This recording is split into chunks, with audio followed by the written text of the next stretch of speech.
बंदगी की राह में कोई बंधन नहीं होता, बंदगी की राह में कोई बंधन नहीं होता, बस बंधन करने के तरीके याद हो। आज बंदगी सिखाने वालों की भीड़ लगी है यहां, लेकिन दिल से बंदगी करने का मजा ही कुछ और है।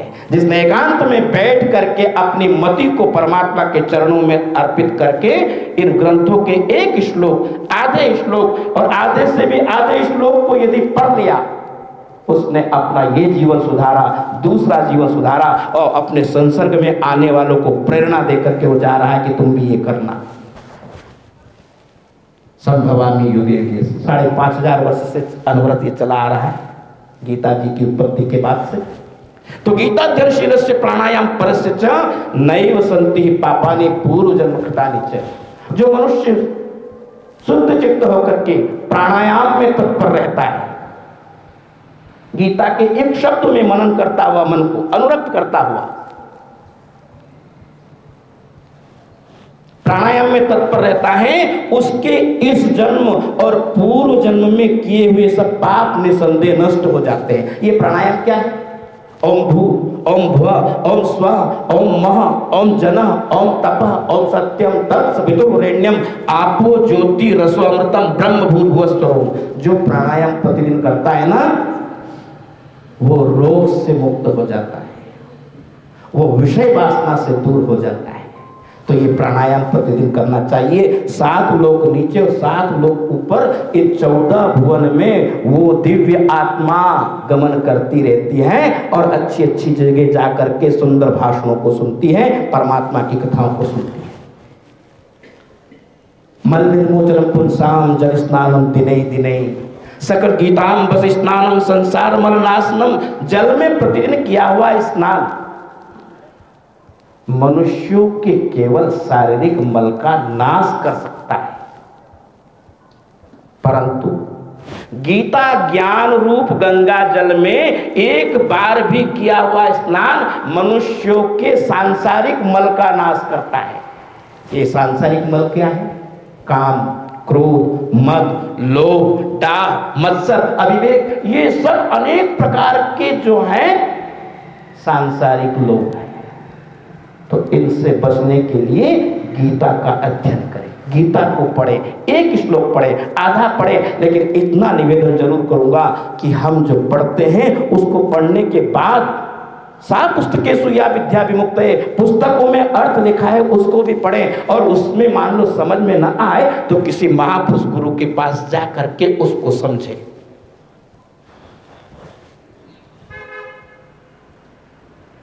भारतामृत सर्वस्व विष्णु वक्त्रादृष्टतम गीता गंगोदकम पित्वा पुनर्जन्मम न विद्यते। महाभारत का जो अमृतोपम सार है तथा जो भगवान विष्णु के मुख से प्रकट हुआ है, उस गीता रूप गंगा जल को पी लेने पर पुनः इस संसार में आवागमन नहीं होता है। गीता सुगीता कर्तव्या किमन्ये शास्त्र विस्तरे या स्वयं पद्मनाभस्य मुख पद्मादृष्टता। जो साक्षात कमलनाभ भगवान विष्णु के मुख से प्रकट हुई है, उस गीता का ही भली भांति गान अर्थ सहित स्वाध्याय करना चाहिए। अन्य शास्त्रों के विस्तार से क्या प्रयोजन? अच्छा, शास्त्र 4 वेद 6 शास्त्र 18 पुराण 108 उपनिषद अनेक श्रुतियां, अगर रामायण पढ़ने बैठे तो आपको राम जी से बढ़ के कुछ है ही नहीं। शिव पुराण में गए, यो ददाति शताम शंभु कैवल्यम दुर्लभम खलानाम दंड कृद्योषो शंकर शब्दनोतु में, तो शिव जी से बढ़कर कुछ नहीं। और वेदों की ऋचाओं में गए तो वेद मंत्र से बढ़कर कुछ नहीं।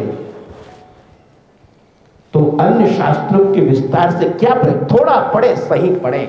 और एक कहावत है हमारे यहाँ कि बोलने वाले की अपेक्षा सुनने वाले ज्यादा महान होते हैं। आप सब लोग गीता के चतुर चितेरे चक्षु हैं, सुन रहे हैं, और मेरी आत्मा से आप लोगों को वो दुआ निकल रही है कि जिसके आप सही हकदार हैं।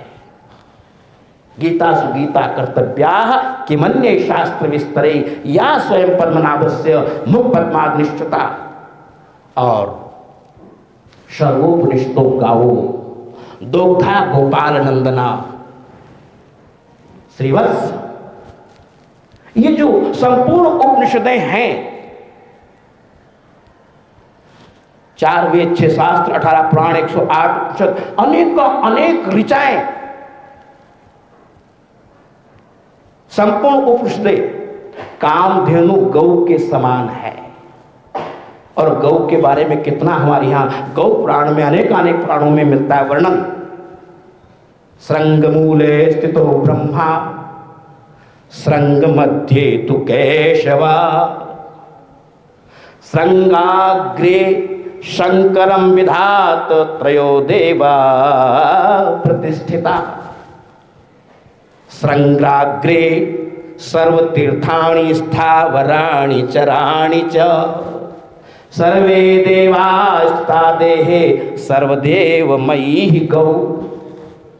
33 करोड़ देवता गौ के एक एक रोम में वास करते हैं। श्रृंग में भगवान ब्रह्मा विष्णु महेश तीनों का वास है। ये वर्णन बहुत लंबा है, लेकिन संपूर्ण उपनिषदें कामधेनु गौ के समान है। देवकी नंदन भगवान श्री कृष्ण उसे दुहने वाले हैं, अर्जुन बछड़ा है और महान गीतामृत उस गौ का दुग्ध है, और श्रेष्ठ बुद्धि वाला मनुष्य ही इसका भोक्ता है। जिसकी बुद्धि श्रेष्ठ होगी वही गीता में अपनी मति को रमाएगा।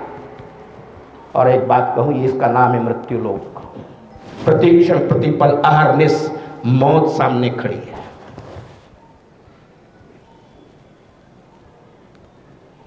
इसे कहता है मानो तू अपना। यहां तो सब पराए हैं, और जो अपने थे वही तो तुझे शमशान में अग्नि के हवाले लाए हैं। और जलती है चिता जब शव की, शमशान में सन्नाटा छा जाता है, और यम पास से वेदित जीव जब चिल्लाता है। या कोई अपना नहीं है, लेकिन इसका मतलब ये नहीं कि हम किसी को ना माने। एक डॉक्टर साहब थे, ज्ञान जब ज्यादा घमंडी बन जाए ना, तो वो विषाद के समय रोने नहीं देता। ये गीता सिखाती है।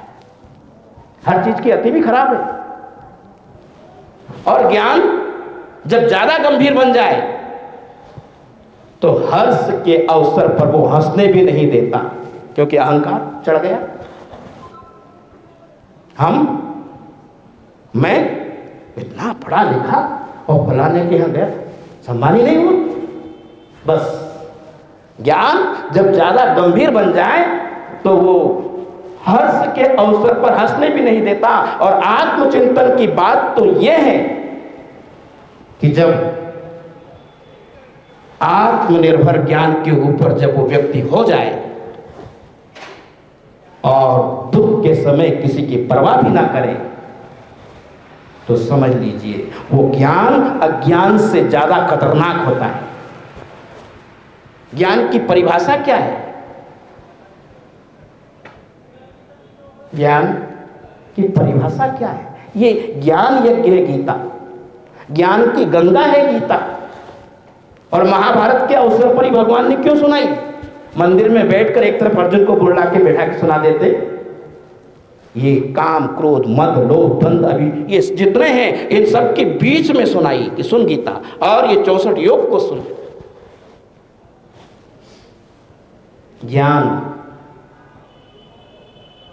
ज्ञानी व्यक्ति के जीवन में जब अज्ञान का आभास हो जाए कि मेरे अंदर अज्ञान आ गया है, समझ लीजिए उसी वक्त ज्ञान की ओर बढ़ता हुआ एक कदम है ज्ञानी के लिए।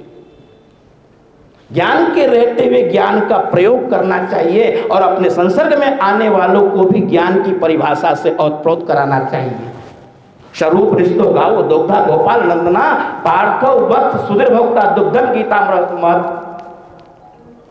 श्रेष्ठ बुद्धि वाला मनुष्य ही इस गौ के दुग्ध का भोक्ता स्वयं है। अच्छी बुद्धि वाला होगा वही गीता को पढ़ेगा। और आज मैं आपको बंधुओं एक विशेष बात बताता हूं, आज विश्व में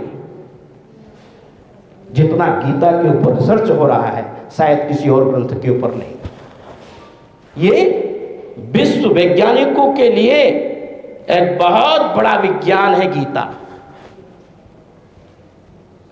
एको वर्णम, देवकी नंदन भगवान श्री कृष्ण का कहा हुआ गीता शास्त्र ही एकमात्र उत्तम शास्त्र है और भगवान देवकी नंदन ही एकमात्र महान देवता है और उन भगवान के नाम ही एकमात्र मंत्र हैं। और श्रेष्ठ बुद्धि वाला मनुष्य तो अंत में यही कहेगा, अंते मति सागति।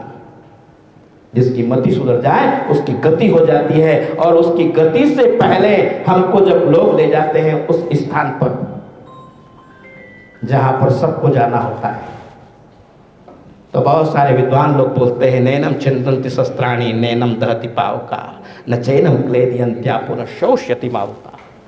इस आत्मा को सुख देने के लिए व्यास जी ने जो एक अलग जगाई, जो एक ज्योति जलाई, इस ज्योति को हम लोग आगे संभाल सके। मैं इस लायक नहीं हूं कि मैं आपको उपदेश देना चाहता हूं, कतई भी नहीं। मैं तो सुनने में बहुत खुश रहता हूं, लेकिन यदि मुझे बुलाया और मुझसे ये कहा गया तो मैं आप लोगों को अपने हृदय की बात कहता हूं कि गीता, गंगा, गायत्री, सीता, सत्या, सरस्वती, ब्रह्म विद्या, ब्रह्मवल्ली, संध्या, मुक्त गहनी, ये जो भगवान की 18 अध्याय की गीता है ये उनके नाम है। और आप पहला श्लोक आपने बोला, आखिरी भी सुन लीजिए, यत्र योगेश्वर कृष्ण यत्र पार्थो धनुर्धरा तत्र श्री विजय भूतिर्ध्रवान्ति रतिर्मम।